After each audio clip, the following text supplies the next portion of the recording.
Hello guys, Crispy here, welcome back to another video. In this one, my friends, I'm gonna be testing Horizon Forbidden West in its minimum and recommended system requirements. Let's go over them. So we're here in the game's Steam page, as you can see, and scrolling down here reveals our system requirements. On the minimum requirements, it asks for the Intel Core i3-8100 or the AMD Ryzen 3 1300X. This is pretty surprising because both of these are quad-core CPUs, and I went with the AMD Ryzen 3 1300X for this video. Over on the memory specification, it asks for 16 gigabytes of RAM, and that's exactly what we have here. This is 3200 MHz CL16 in dual channel, so pretty normal DDR4 stuff. And finally, for the graphics card, it asks for the Nvidia GeForce GTX 1650 4GB or the AMD Radeon RX 5500 XT 4GB as well. And I went with a far more popular GTX 1650. This one is the Mini ITX OC model of the card from Gigabyte, and it's a GDDR5 version as well. So looking at this minimum requirements section, the RAM seems a little bit too high, but the CPU is actually lower than I expected. Usually you'd see like a Ryzen 5 1600, which is a 6-core, 12-threaded CPU in the minimum requirements in 2024, and this is just a quad-core with 4 threads, so that's great. So from these specs, I am expecting like 30 FPS at 1080p lowest settings, maybe with FSR as well, if the game supports it. Moving on to the recommended requirements now, it asks for the Intel Core i5-8600 or the AMD Ryzen 5 3600. And I went with the Ryzen 5 3600X because, well, it's basically the same CPU as the Ryzen 5 3600. It just has a 200 MHz overclock out of the box, and you can actually overclock the 3600 to the same values or even surpass the 3600X's clock speed, so that's fine. For the memory, it asks for the same 16 gigabytes of RAM, but I am not running the same kit. I am running a G.Skill Flare X kit. This is 3200 MHz, so same frequency as the minimum requirements, but CL14. The timings are actually pretty tight on these things. And finally, for the graphics card, it asks for the Nvidia GeForce RTX 3060 or AMD Radeon RX 5700. And I went with the RTX 3060, which is the most popular GPU on Steam, and this one is the Afox model of the card. It looks great here with the white shroud in my opinion, and it's a 12 gigabyte version of the 3060. Let's play the game now in the minimum requirements first, shall we? Okay, so here we have the minimum requirements installed with the latest Nvidia drivers as well. You can take a look at everything on screen at the moment. The RAM as well, 3200 MHz. And I have been playing this for a little while, like 30 minutes or so, to get a feel of the game here on the minimum requirements. And I gotta say, at 1080p using the very low settings preset, no upscaling yet, I have been getting around like 25 to 40 frames per second most of the time. As you can see right here, this is one of the most intensive parts that I've come across. Oh my god. Okay, starting off very well, my friends. Holy crap, this is way worse than what I have experienced so far. What? Wait a second, I'm actually gonna go ahead and restart the game completely, because it was running a little bit better than that. Maybe it's just this new area though. Oh yeah, and this game also has this shader compilation feature, which I really like. It makes games stutter a bit less, you know. Well, it seems like it's getting slightly better FPS, oh my gosh, than previously, but as soon as those enemies spot us, it goes to hell, and it drops into the low 20s. Right, so this is not minimum requirements worthy, apparently, guys. Oh, damn it. Also, it took only like 30 seconds or a minute to load the shader compilation or whatever. Anyway, up until this area right here, again, I have been playing this for about like half an hour, and it never dropped from 25 frames per second. Even fighting other besters previously, okay? I was getting consistently 25 plus, and very, very often, most of the time actually, 30, 35, even 40 FPS. But here, I don't know why it's so intensive. Like, it seems exactly the same, and it looks exactly the same as the areas we've been through already. It also feels a bit stuttery, but it's okay. I managed to play the game like this for half an hour, as I told you 3 times already, and I still enjoyed the time with it. It's just right here, it drops a lot, way too much, and it's not really that enjoyable anymore, okay? Maybe the GDDR6 variant of this card will do a little bit better of a job. Okay, we're back into the 40 30s, as you can see right here, looking in this direction, even almost touching 50 FPS, so that's great. But again, the minimum requirements seem to be a bit too low for the intensiveness of this title, unfortunately. Oh boy, what am I even doing? Oh my gosh. Okay, it's all good. It's all good. Yeah, let's go over there. Okay, Alloy, we're good. Also, it kind of seems like it must be forbidden for you to play this game with the minimum requirements because it drops so much in some areas, right?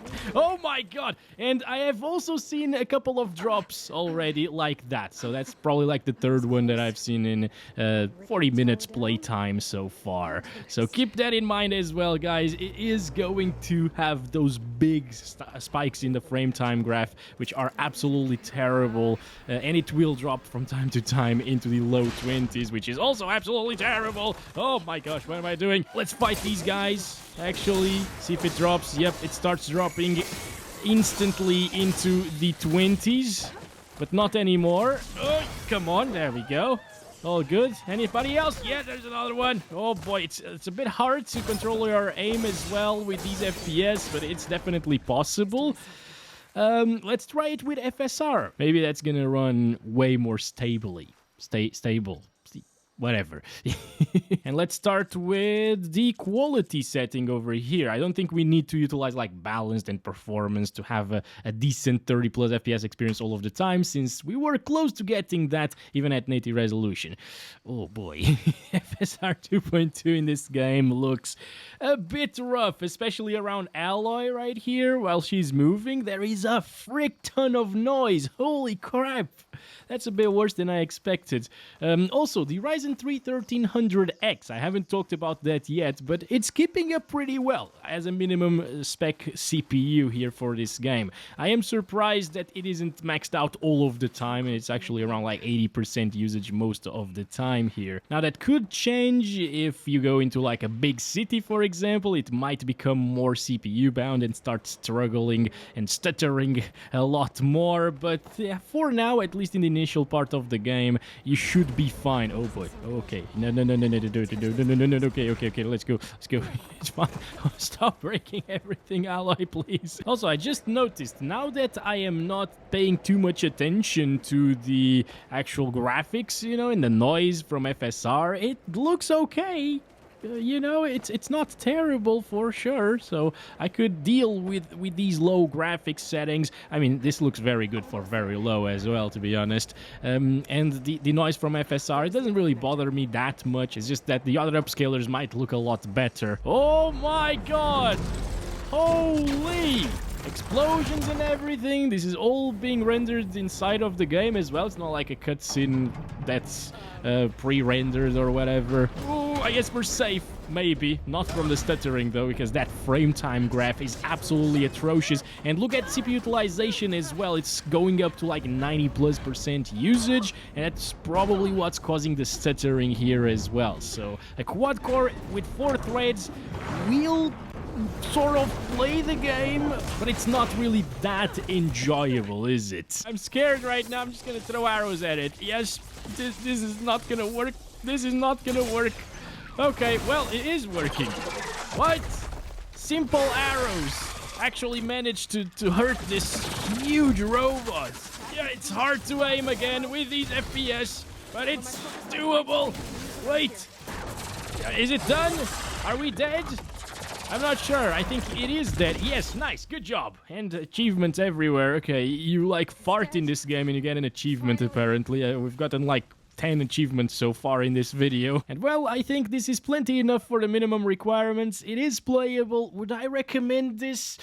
Probably not. If you find a game on sale somewhere in a few months, maybe, but I wouldn't really pay full price to play at like 20 FPS sometimes, or with FSR at 30 FPS plus with some stuttering, or a lot of stuttering, especially in the cutscenes and stuff. So let's move on to the recommended ones now. And here we have it, guys. The recommended requirements are put together. RTX 3060 with the latest drivers, not manually overclocking it as usual. Resizable bar is enabled right here, and we got the 12 gigs there in GPU-Z. And over on the left, we got that Ryzen 5 and the 16 gigabytes of 3200 MHz RAM CL14. And with these specs, I have set it to 1080p resolution resolution using TAA here on the anti-aliasing, high settings preset, which it defaulted to, but I changed the motion blur to 0 because, you know, it's motion blur, as well as the chromatic aberration to off, because who likes that anyways, right?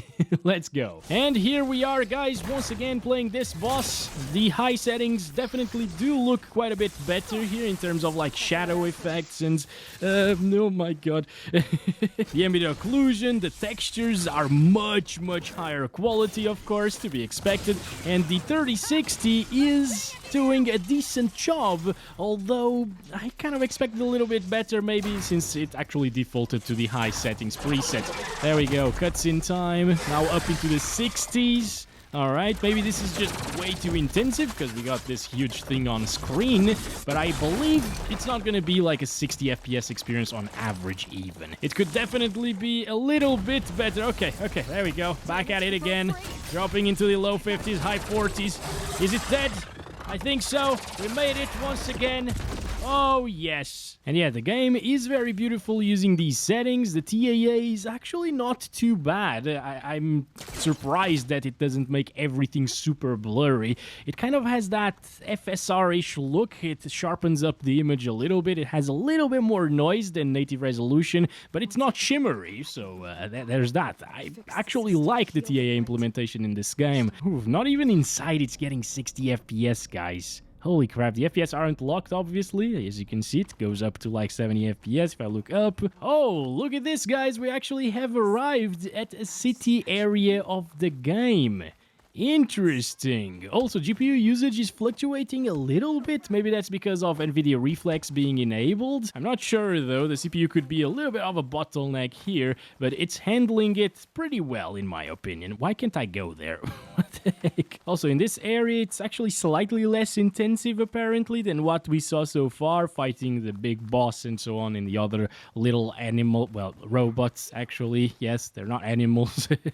And over here, yeah, it's getting 62 FPS on average instead of those 50-ish FPS average that we saw previously. Although, running around in this circle area, it actually gets around 55 most of the time. Alright guys, I finally progressed a little bit more in the story, and now we're in this area where it's actually dipping down into the 40s sometimes. It has a lot of vegetation, as you can see. It's really detailed, very beautiful indeed. Lots of particles as well, and little butterflies. It's awesome, guys. It actually looks really good. But this game looking good is kind of expected anyways, because, well, Horizon Zero Dawn also looked extremely good. I took a look at it with the RTX 4080 this year, and I was pretty impressed with the graphics. You know, I didn't really remember it to look so good, especially in terms of like lens flares and stuff. Seems like it's kind of harder to trigger the lens flares right here, or look at them in this particular title compared to the previous one, Zero Dawn, but they're still here, as you can see, and they still look very beautiful sometimes. Oh yes. I really dislike one thing about the controls in this game, by the way. It's that whenever you're hitting like D twice or A twice, she does this, and sometimes I'm just micro adjusting my position and stuff, and she just goes wherever. It's pretty weird and pretty bad. It kind of seems like they had the PlayStation in mind, the controller in mind. Yeah, that's no surprise whatsoever. See, like, right there, I didn't mean to do that. But okay, I'm gonna stop it there, guys. Since this is a pretty intensive area, I'm gonna enable some DLSS, which was enabled by default as well. So let's do it on quality right here. Apply it. There we go. And, ooh, okay. It went from 40-ish frames per second to close to 60 frames per second, but not quite there yet. So the 3060 12GB, well, it does have what it takes to achieve 60 FPS on average in this title at high settings in 1080p, but you require DLSS to do it. And honestly, guys, DLSS at 1080p in this title, it's a decent implementation. It looks similar to native res, but you can tell that it's a little bit blurrier than native resolution. All right, I'm just gonna... Oh, yeah, I forgot. All right, let's go. Goodbye. Good stuff. However, the good news is this game is a single-player title, as I'm sure you're aware of, right? And it's not really a competitive shooter or anything, so you can definitely get by with 60 FPS average with some drops into like the low 50s sometimes. It shouldn't be much of an issue, and I think I would definitely enjoy the game like this. Obviously, it goes without saying that if you require 60 plus FPS all of the time, medium settings will definitely do that, especially with DLSS enabled. But I mean, high settings do look pretty impressive in this title, so I think I would stick to these settings. Play it like this, enable G-Sync as well to get rid of the screen tearing that we're seeing right here. Can't really do that with a capture card, unfortunately. And yeah, have fun like this. It seems like the recommended requirements are also pretty accurate as well. Again, you could say like recommended requirements are for 1080p medium settings, and at 1080p medium settings it would definitely be super playable, but here, since it defaulted to high instead, I went with that, and I'm glad I did because, again, it looks absolutely gorgeous, and it still plays really smoothly. Okay, you just fight these guys, see the FPS, sometimes it goes up to like 70 frames, sometimes it goes down to like the low 50s, but everything is going to be okay, guys, if you have a 3060 and a Ryzen 5 3600X. Good to see this, because a lot of games out there are really CPU intensive, and like The Last of Us Part 1 comes to mind. I tested that recently in the recommended and minimum requirements as well, and even though that game is not really open world like this one is, at least in this area, it was more CPU intensive than this one. So that's been it for this one. Thank you very much for watching. Don't forget to like and subscribe if you haven't already. I'll catch you in the next one very soon. Love you all. Bye-bye.